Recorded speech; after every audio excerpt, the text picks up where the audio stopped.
Andam ang SSS nga mudawat og aplikante alang sa unemployment insurance apan lahi alang sa calamity loan. Atong sayron ang detalye niini pinaagi sa live report ni Jandy Esteban. Jandy.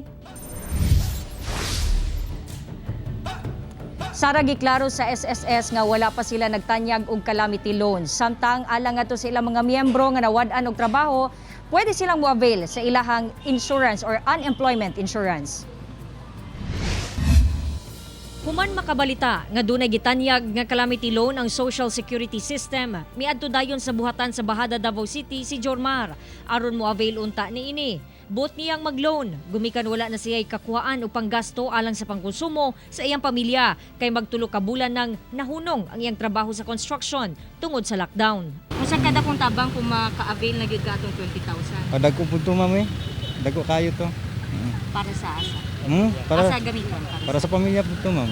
Apan napalaw siya, gumikan kay wala pa di ay nagatanyag og calamity loan ang SSS sa karon. Kasi ma'am, atong plano kasi ang calamity loan, ibutang gid siya online para dili na ta dagsangon sa mga tao, wala tay person-to-person contact, no? So maghuwat lang sa ejudta. Pero pwede man daw maka-avail sa unemployment benefit, diin makadawat og up to 20,000 pesos.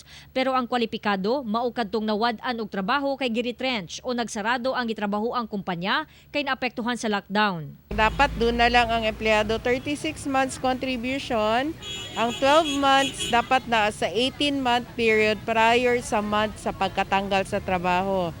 Meaning doon na dapat certificate from the employer na na-separate yun siya involuntarily, ma'am. Meaning wala ni-resign.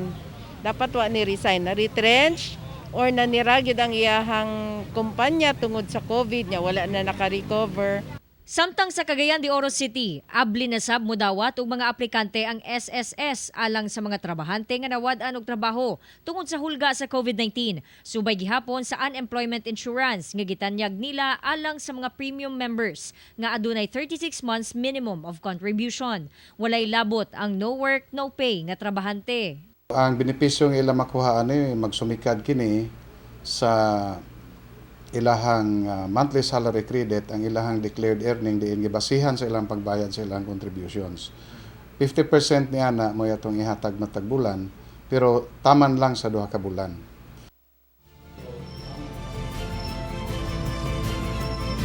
Sara, kinahanglan lang na i-present nila ang ilahang certification gikan sa DOLE pagpamatuod nga sila involuntary separated ug ihatag nila ang ilahang savings account aron ma-deposit kini.